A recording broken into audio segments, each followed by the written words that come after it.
우리는 살면서 다른 사람에게 충고를 하기도 하고 또 충고를 듣기도 하며 살죠. 다른 사람에게 충고할 때는 좋은 마음으로 그가 모르는 바를 얘기해 주는 마음으로 얘기하지만 내가 듣는 입장이 되면 그런 게 그렇게 썩 기분 좋은 것만은 아닌 것을 경험하게 되죠. 최근에 누구한테 충고 들어본 경험이 있으십니까? 이런 말로 시작하죠. 오해하지 말고 들어. 내가 너니까 우리 사이에 해주는 말이야. 그 말이 더 기분 나쁘죠. 왜 충고를 들을 때면 우리는 기분이 나쁠까요? 우리의 마음속에 왜 뭔가 꼬이는 듯한 느낌이 들까요? 오늘 우리가 본문으로 읽은 말씀에 보면 모세가 장인 이드로에게 충고를 듣습니다. 그 내용을 살펴보면서 함께 은혜를 나누고자 합니다. 배경을 좀 얘기할 필요가 있을 것 같아요. 이스라엘 백성은 이제 출애굽해서 광야 생활에 어느 정도 익숙해졌을 것 같아요. 꽤 많은 시간이 지났고 꽤 여러 가지 일들을 겪으면서 왔거든요.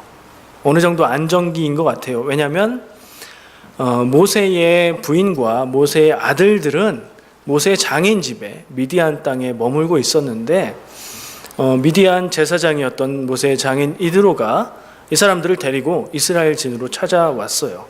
이제 좀 안정이 된 것 같은지 혹은 소문으로 들려오는 이스라엘 백성의 소식이 이제 광야에서 지내지만 안전하다고 느껴서인지 이 장인 이드로는 자기의 딸과 손자들을 데리고 사위 모세에게 데려다 주려고 진을 찾아왔습니다. 찾아온 다음에 소문으로 들었던 내용을 모세에게 직접 구체적으로 설명을 듣습니다. 그리고서 굉장히 기뻐합니다.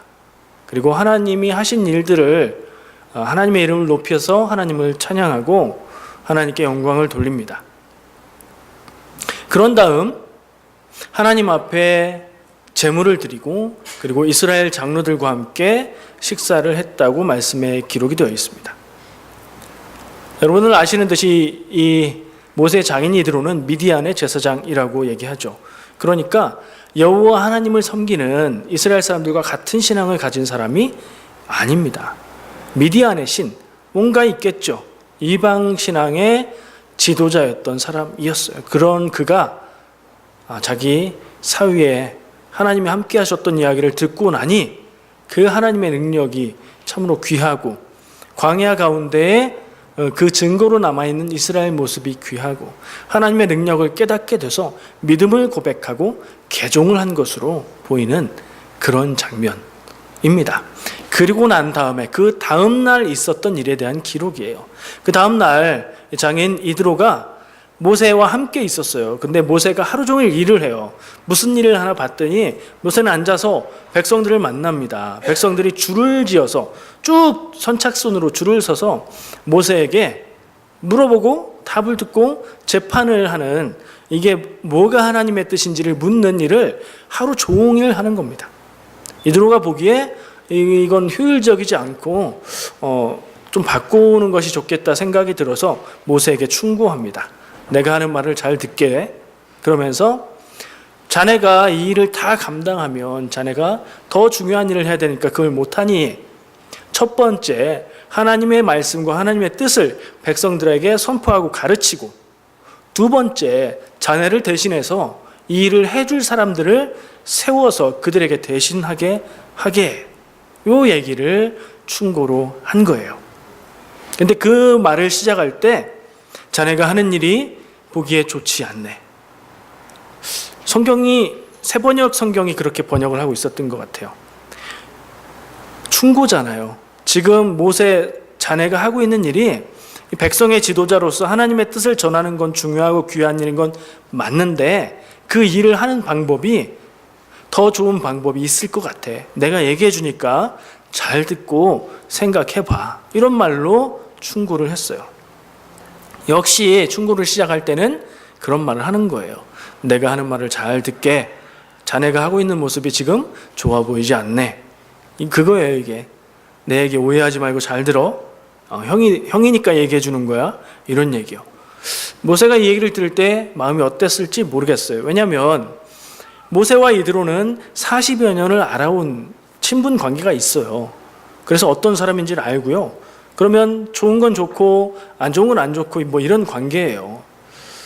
근데 장인어른이긴 하지만 지금 이스라엘 백성과 함께하면서 이스라엘 백성의 지도자로서 일을 감당하는 모세의 입장에서는 장인 이드로가 얘기해 주는 거 뭐 들어볼 수는 있겠지만 우리 장인이 이스라엘 백성들을 아는 것도 아니고 우리 상황을 잘 아는 것도 아니고 하나님의 말씀과 하나님의 뜻을 다 아는 것도 아니기 때문에 그가 어떻게 들었을까 하는 거는 제 마음속에 좀 의문이 들어요.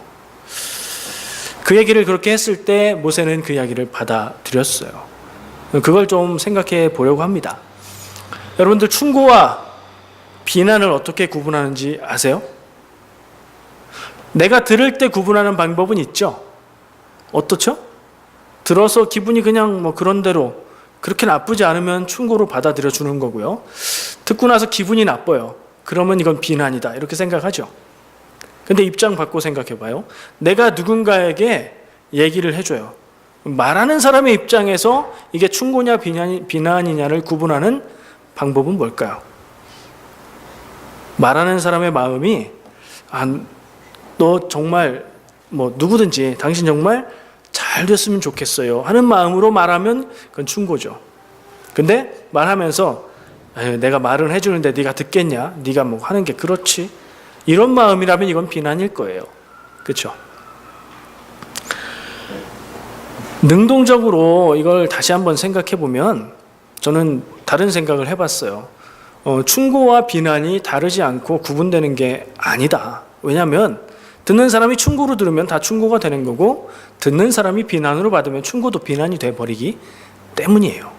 그러면 무슨 말을 해주든 이것을 충고로 받아서 내게 이득이 되게 만드는 것 혹은 반대로 좋은 마음으로 얘기해줘도 이것을 듣고 비난하는 것으로 들어서 내 기분 나쁘고 이 사람과의 관계를 잃게 되는 것 누가 결정하냐면 듣는 내가 결정하는 거다 하는 생각을 하게 됩니다.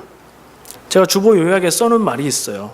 이게 정말 제 인생에 아주 중요한 어떤 얘기로 대시로 써놓은 세 번째 버리면 이렇게 써 있는 거 꼭 찾으셨어요? 이제 마음에 새기고 있는 말이에요. 한번 같이 읽어볼까요? 시작. 버리면 쓰레기, 먹으면 에너지. 이거 마음에 담고 있는 좌우명이라니까 좀 이상하죠. 저에게 제 모교회, 저 고향은 충남 홍성이고요. 홍성중앙감리교회가 제 모교회예요. 거기서 오랜 동안 신앙생활 했고 전도사로 사역도 했어요. 그러니까 제 후배들도 있었겠죠. 저에게는 후배이자 전도사로 사역할 때 가르쳤던 제자인 한 청년, 아직 결혼 안 했으니까 한 청년의 이야기예요. 그 청년이 고등학교 다닐 때 교무실 앞을 지나가는데 선생님 중에 짜장면과 짬뽕과 이 중화 요리들을 시켜 먹은 분이 계셨나 봐요. 먹고 남은 그릇이 얌전하게 나와 있더랍니다. 그때 그걸 보고 배고팠던 이 친구는 잠시 갈등을 했대요. 그러면서 오늘 이 문구 버리면 쓰레기, 먹으면 에너지 라는 생각을 하면서 그거를 먹었다는 거죠. 그 얘기를 농담 삼아 저에게 해주더라고요. 저도 배꼽 잡고 웃었습니다마는 이게 그냥 웃기는 얘기가 아니에요. 음식이라는 게 사실 음식물 쓰레기라는 게 말이 안 되죠. 음식이 어떻게 쓰레기예요? 근데 남고 넘치니까 쓰레기가 되죠. 근데 그걸 먹었을 때는 비만이 되지 않는 한은 사람에게는 에너지가 될 수 있는 건데 가치 있는 것을 가치 있게 쓰면 가치가 있는 것이요. 그걸 버리면 쓰레기가 된다는 얘기예요. 신앙적인 부분에도 우리가 적용할 수 있고요. 사람과의 관계에도 적용할 수 있을 것 같아요. 무슨 얘기 하려는 것 같아요? 남들이 나에게 무슨 얘기를 하더라도 내가 고맙게 듣고 거기에서 건질 만한 것을 건져서 새겨 들으면 그게 내게 보물이 되는 것이요. 아무리 좋은 마음으로 얘기해줘도 네가 뭘 알아? 네가 나에 대해서 뭘 안다고? 네가 내 입장이 돼봤어? 하는 마음으로 귀를 막고 마음을 닫으면 쓰레기에 불과하게 된다는 얘기를 하려고 그래요. 언뜻 생각하면 충고는 얘기해주는 사람에 따라서 달라진다고 생각하지만 제 생각은 좀 달라요. 듣는 사람이 어떻게 듣기로 정하느냐에 따라서 달라질 수 있어요. 근데 말은 쉽죠. 생각은 쉽게 할 수 있어요. 근데 이런 생각을 가지고 있어도 아까 얘기한 오해하지 말고 들어, 이 얘기를 들으면 벌써 기분이 나빠요. 마음이 꼬이고 하는 얘기가 내게 좋게 얘기하는 얘기로 들리질 않아요. 왜 그럴까요? 내 마음속에, 내 귀에 필터가 있어요. 다 걸러버려요. 그게 뭘까요? 여러 가지 이름으로 얘기할 수 있지만 열등감이에요. 열등감. 내가 많은 걸 가지고 있고 많은 것을 할 수 있고 내 능력이 뛰어나고 난 부족한 게 없어, 이런 평안한 마음이면 누가 내게 무슨 얘기를 해도 그게 상처가 안 돼요. 근데 나는 가난해, 나는 못해, 나는 부족해, 나는 연약해, 나는 잘나지 못했어, 이런 마음이 있으면 좋은 얘기를 해도 오해해요. 상처가 돼요. 필터가 그렇게 작용을 해요. 어떡하죠? 그건 내 마음대로 바꿀 수가 없는 거거든요. 대체로는 자기 마음속에 있는 이 열등감 혹은 낮은 자존감의 실체를 몰라요. 스스로 몰라요. 근데 알아도 어쩔 수가 없어요. 내가 바꿀 수 있는 게 아니기 때문에 그래요. 어떻게 바꿀 수 있어요? 교회 다니는 신앙생활 하는 사람들은 할 수 있어요. 기도하면 하나님이 채워주세요. 하나님의 사랑을 깊이 경험하고 하나님이 아들을 죽기까지 내어주신 분이라는 그 사랑을 체험하면 내 마음의 구멍이 메워지고 이 상처들이 사라지고 열등감 없어지고 자존감은 높아져요. 이런 복이 여러분들에게 있으시기를 축복합니다. 이게 우리의 중요한 기도 제목이 돼야 돼요. 여러분들 기도할 때 꼭 이 기도 하시기를 바랍니다. 모세는 장인이들의 얘기를 들었어요. 그러면 제가 지금까지 한 얘기를 적용해 보면 모세는 열등감 없고 자존감이 높고 그런 사람이겠네요. 그런가요? 그에게 열등감이 될 수 있는 요소들은 많이 있어요. 태어날 때 어려서는 이집트 왕궁에서 왕자로 자랐지만 그에겐 출생의 비밀이 있었죠. 히브리인의 죽어야 되는 히브리인의 아들이었잖아요. 숨기고 싶은 일일 거예요. 근데 왕자로 살다가 살인사건으로 인해서 도망자가 됐죠. 그것도 열등감의 요소가 될 수 있잖아요. 그런데 모세는 광야에서 40여 년의 삶을 그 열등감 속에 묻혀서 살지 않고 자기를 하나님 앞에서 훈련하는 기간으로 살았던 것 같아요. 그래서 연단이 됐고 훈련이 되어서 마음이 넓고 지혜 있는 사람으로 바뀌어 있었어요. 그럼에도 불구하고 제가 생각할 때 모세가 이드로의 이 얘기를 들으면 저는 충분히 그 이야기를 무시하고 거부할 수 있는 가능성도 있었다고 생각을 해요. 자연스럽게 윗어른이 얘기하셨으니까 들었겠지, 그렇게만 볼 수는 없는 상황이라고 생각을 합니다. 왜냐면요, 아까 얘기한 대로 모세의 마음속에 이드로의 충고를 들으면서 장인어른이 뭘 안다고 그러세요, 이런 마음이 들었을 수 있어요. 장인어른이 하나님을 아세요? 아무리 장인이라고 해도 이 모세는 하나님과 독대하는 사람이었어요. 이스라엘 백성 그 어느 누구도, 심지어는 그를 대변하는 아론조차도 하나님을 직접 만나서 하나님의 말씀을 듣고 하나님의 뜻을 아는 사람이 아니었어요. 이 일은 그만큼 중요하고 귀한 거였어요. 이게 그렇게 소중한 걸 장인어른이 아십니까? 반문할 수도 있었어요. 장인 어른인 이드로는 하나님을 섬기는, 하나님 믿음을 가진 사람이 아니었어요. 어제까지요. 어제 개종했다고 제가 말씀드렸잖아요. 어제 개종한 사람이 하나님의 뜻을 아는 것처럼 이렇게 얘기를 하시면 참 곤란하지요. 마음에 이런 생각을 가질 수도 있는 상황이에요. 근데 이드로가 얘기해줬던 그 충고의 내용은 여러분들이 생각하시기에 합리적이고 합당합니까? 아니면 그렇지 않습니까? 들을 만한 내용입니까? 무시해야 될 내용입니까? 들을 만한 내용이었죠. 모세가 그 일만 하루 종일 하는데 모든 시간을 쏟을 필요가 없어요. 참 좋은 충고였어요. 그리고 모세는 그 얘기를 받아들였죠. 어떻게 그럴 수 있었을까? 아까 얘기한 대로 모세는 하나님 앞에 훈련된 사람이었고요, 지혜로운 사람이었어요. 그리고 그 훈련의 결과를 성경 말씀은 이렇게 민수기 12장 3절에 평가하고 있습니다. 이 사람 모세는 온유함이 지면의 모든 사람보다 더하더라. 세계에서 가장 온유한 사람이라고 표현되어 있네요. 이 똑같은 부분을 세번역 성경의 번역으로 읽어볼게요. 모세로 말하자면 땅 위에 사는 모든 사람 가운데서 가장 겸손한 사람이다. 온유한 것과 겸손한 것이 원어로는 통하는 뜻이거든요. 그래서 세번역 성경에는 겸손으로 번역했어요. 겸손은 뭐예요? 마음의 자리가 낮은 자리에 있는 거예요. 모세는 그래서 다른 사람의 말을 자기보다 높게 여겨서 들을 수 있는 귀가 열려진 사람이었던 거죠. 온유하고 겸손하고 게다가 지혜로워서. 그래서 들어서 모세 자신에게 득이 됐어요? 손해가 됐어요? 득이 됐어요. 하루 종일 사용했던 그 시간을 다른 더 귀한 일에 쓸 수 있게 되었죠. 백성들은 더 잘 하나님의 뜻을 알고 다스릴 수 있게 되었고요.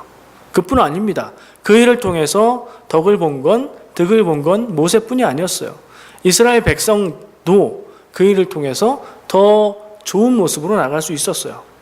근데 한 가지 더 생각할 게, 성경을 읽어보면 모세가 이 장인이 충고해 준 내용, 구체적으로 말하면 1000부장, 100부장, 50부장, 10부장을 두어서, 이거는 숫자잖아요. 그러니까 1000부장은 1000명을 관할하는 지도자 얘기하는 거고, 그러니까 그렇게 중간 지도자를 두어서 그들이 재판하게 하라는 얘기였잖아요. 근데 이 조직을 이드로의 조언은 재판하는 데 사용해라. 그러니까 이게 뭐죠?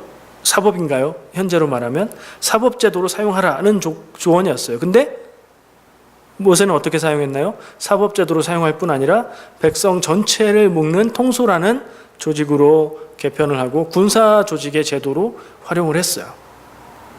그러니까 모세는 다른 사람의 말을 받아들일 수 있는 아량이 있는 사람이었을 뿐 아니라 그것을 더 지혜롭게 활용할 수 있는 지혜를 가진 사람이었어요. 야, 이런 사람 되고 싶습니다. 이런 자세가 있으면 기본 상태가 좀 안 좋아도 점점 좋아질 것 같아요.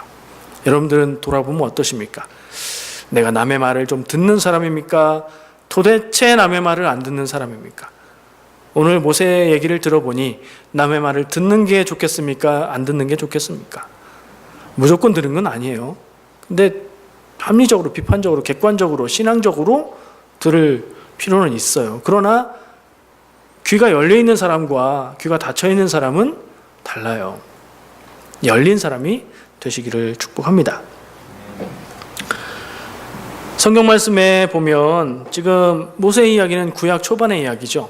신약 시대의 복음서에 한 이야기가 생각이 났어요. 이 얘기랑 비슷한 얘기예요. 어떤 사람이 어떤 사람의 이야기를 듣고 따랐더니 좋은 결과를 맺었어요. 이 두 사람은 예수님과 베드로예요. 생각나는 장면이 있으세요? 예수님과 베드로가 처음 만나는 장면으로 누가복음에서 기록하고 있는 내용입니다. 누가복음에만 이 얘기가 자세히 기록되어 있고요. 다른 복음서는 불렀는데 즉시 따랐다, 이렇게만 써 있어요. 누가복음의 이야기 잠깐 보면 예수님이 바닷가에 나타나셔서 밤새 고기를 잡았는데 허탕친 베드로를 향해서 배 좀 쓰자고 얘기를 하세요. 뭐 그러시라고. 배에 올라타시더니 물가에서 좀 떼라고. 그래서 좀 뗀 다음에 해변에 모인 사람들을 향해서 말씀을 전하시는 거예요. 그럼 베드로는 거기서 예수님이 전하시는 말씀을 듣고 있었겠죠. 뭐 어디 갈 수 없잖아요. 피곤한데 조금만 더 기다리자. 좋은 말씀, 하나님의 말씀을 전하시니까 들었어요. 내용은 예수님이 전하신 내용이야 뭐 천국, 복음 이런 얘기였겠죠. 듣고 마음에 감화가 됐어요. 이제 집에 가야지 하는 마음이었을 텐데 예수님이 베드로를 향해서 저기 깊은 데로 가서 그물을 던져라, 이렇게 얘기를 하세요. 이 상황이 좀 묘해요. 왜냐하면 베드로님이 밤새도록 일했는데 고기 하나도 못 잡고 허탕쳤는데 되게 피곤해요. 그리고 짜증이 좀 날 수도 있어요. 근데 베드로는 직업적인 프로페셔널 어부예요. 예수님의 직업은 뭐였어요? 뭐 말씀 전하는 랍비 역할도 했지만 원래 직업은 전문 분야는 목수예요. 지금 목수가 고기 잡는 사람한테 깊은 데로 가서 그물을 던지라 라고 얘기를 해요. 다른 때 같았으면 에이 말도 안 되는 소리 하지 마시오, 그럴 얘기예요. 왜냐하면 여러 가지 이유가 있는데 대략 아실 거예요. 고기는 깊은 데서 잡히지 않아요. 그리고 지금은 고기가 잡힐 시간이 아니에요. 그리고 그물을 던져봐야 안 잡혀서 그물을 다시 손질을 해야 될 게 뻔한 상황이에요. 지금 밤새도록 허탕치고 그물을 다 씻어서 정리했는데 또 던지라고 하시는 거예요. 근데 지금 상황이 어떻냐? 예수님이 말씀 전하시는 걸 듣고 보고 있었어요. 예수님이 어떤 분이신지 슬슬 감이 오기 시작해요. 그분의 권위가 느껴지고 그분이 하시는 말씀에 대한 믿음이 생기기 시작해요. 그래서 누가복음 5장 5절에 베드로는 이렇게 말합니다. 말씀에 의지하여 내가 그물을 내리리이다. 순종하겠다는 얘기인데 굳이 이렇게 말하는 이유는 뭘까요? 굳이 이렇게 말하는 이유는 내가 경험이 있어서 내 생각에는 안 잡힐 것 같은데 안 잡히더라도 이런 말씀을 전하시는 당신의 말이니까 내가 안 잡힐지라도 순종하겠습니다. 그런 얘기로 저는 들려요. 그래서 순종해서 금을 던졌어요. 어떻게 됐죠? 많이 잡혔어요. 어느 정도냐면 그 고기를 실었더니 배가 물에 빠질 정도로 그렇게 많이 잡혔어요. 두 이야기를 제가 얘기했어요. 모세 이야기 그리고 베드로가 예수님 만난 이야기. 두 이야기에 공통점이 있습니다. 남 얘기 들어서 잘 됐어요. 다른 점이 있습니다. 모세가 들었던 얘기는 들을 만한 이야기였어요. 그렇죠? 베드로가 들었던 얘기는 말도 안 되는 소리였어요. 근데 그 말을 한 분이 다른 분이었어요. 그냥 보통 사람이 아니었어요.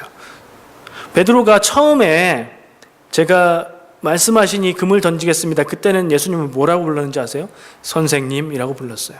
근데 나중에 고기가 잡힌 뒤에 베드로는 예수님 앞에 무릎 아래에 꿇어 엎드려서 주여, 주여라고 불러요. 호칭이 달라졌어요. 주여, 나를 떠나주십시오. 나는 죄인입니다. 예수님이 누군지 더 깊게 느낀 거예요. 하나님의 권위를 가지고 있는 분이신 것을 느낀 거예요. 베드로는 그 예수님을 만나서 고기를 많이 잡은 이득을 얻었지만 거기서 끝나지 않았어요. 예수님께서 내가 너를 사람을 낚는 어부가 되게 하겠다. 그래서 예수님의 제자가 되고 나중에 어떻게 돼요?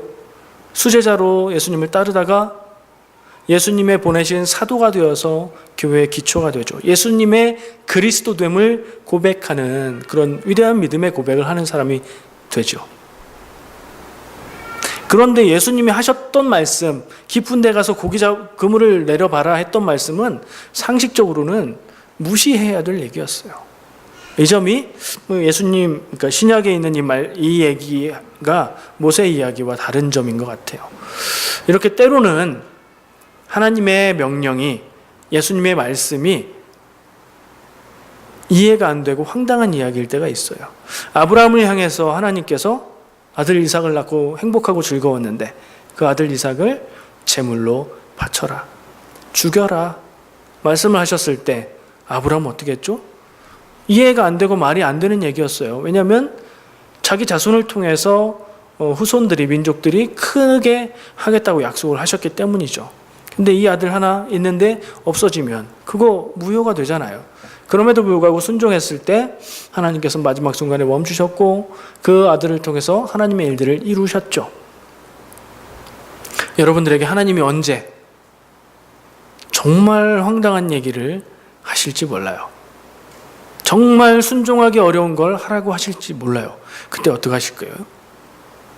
성경 말씀을 듣고 읽어서 알고 있는 내용이 있는데 베드로는 주의 말씀을 의지하여 아까 찬양했던 대로 깊은 곳에 금을 던져 믿는 자에게 능치 못함 없네 고백하면서 하나님 말씀에 다 순종할 수 있어요? 하나님 말씀 아닌 것 같아. 이거 사탄의 속삭임인 것 같아. 뭐 이렇게 생각을 할 수가 없을 거예요. 하나님이 말씀하실 땐 분명한 하나님의 말씀임을 알게 말씀하시거든요. 근데 걱정하지 않으셔도 돼요. 제가 생각할 때 지금 이 안에 있는 우리가 하나님의 그런 명령을 들을 만큼 성숙한 믿음을 가진 분들은 저를 포함해서 없는 것 같아요.